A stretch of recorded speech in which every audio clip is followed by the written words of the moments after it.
لله وحده والصلاة والسلام على من لا نبي بعده اما بعد۔ ایک بہت اہم مسئلے کی طرف توجہ دلانی ہے کہ ہماری عمریں لمبی ہو جاتی ہے اور ہم کافی دنوں سے نماز پڑھتے رہتے ہیں، لیکن نماز کے افعال اور ارکان کو ہم صحیح طریقے سے ادا نہیں کر پاتے۔ جلد از جلد اور کم سے کم وقت میں پڑھنے کی ہم کوشش کرتے ہیں۔ بسا اوقات ایسا ہوتا ہے کہ ہم افعال کی ادائیگی میں بھی سستی کر جاتے ہیں، اس کو پورا ادا نہیں کرتے۔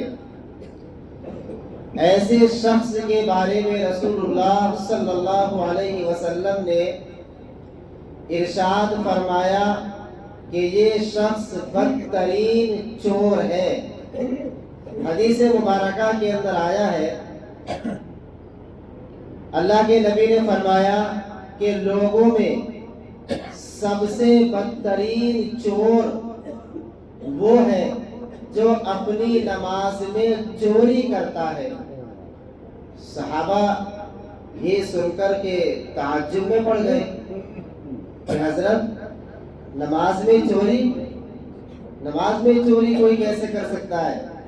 تو اللہ کے نبی نے فرمایا نماز کی چوری یہ ہے کہ آدمی نماز کے افعال کو صحیح طریقے سے ادا نہ کرے۔ مثلا رکوع سے کھڑا ہوا، پورا سیدھا، کمر بھی سیدھی نہیں ہوئی تھی، فوراً سجدے کے اندر چلا گیا۔ سجدے سے سر اٹھایا، فوراً کمر سیدھی بھی نہیں ہوئی تھی، ابھی آدھے ہی اٹھایا تھا، فوراً دوسرا سجدے کے اندر چلا گیا۔ تو ایسے شخص کے بارے میں اللہ کے نبی نے فرمایا کہ یہ سب سے بدترین چور ہے جو اپنی نماز میں چوری کر رہا ہے۔ اور ایک حدیث کے اندر آیا ہے، اللہ کے نبی نے فرمایا کہ جو شخص رکوع سے اٹھنے کے بعد اور سجدے سے اٹھنے کے بعد اپنی نماز کے اندر کمر کو سیدھی نہیں کرتے اور فوراً دوسرا سجدہ کر لیتے ہیں، ایسے شخص کی نماز کی طرف اللہ تبارک و تعالی نظر اٹھا کر کے بھی نہیں دیکھتے۔ اب یہ کتنی بڑی غلطی ہے۔ بہت سے کی عمر گزر جاتی ہے لیکن وہ اپنی نماز کو اسی طریقے سے پڑھتے رہتے ہیں۔ باہر بیٹھ کر گھنٹوں فضول گپ شپ کے اندر لگا دیتے ہیں، لیکن ان کو یہ توفیق نہیں ہوتی کہ ہم اچھے طریقے سے نماز ادا کر لیں، نماز کو اطمینان اور سکون سے ادا کر لیں۔ کتنا وقت لگتا ہے؟ اگر آپ کو جلد پڑھنے میں 5 منٹ لگتی ہے، اگر آپ آرام سے پڑھیں گے تو 2 یا 3 منٹ آپ کو زیادہ لگ جائے گی، اس سے زیادہ وقت نہیں لگے گا۔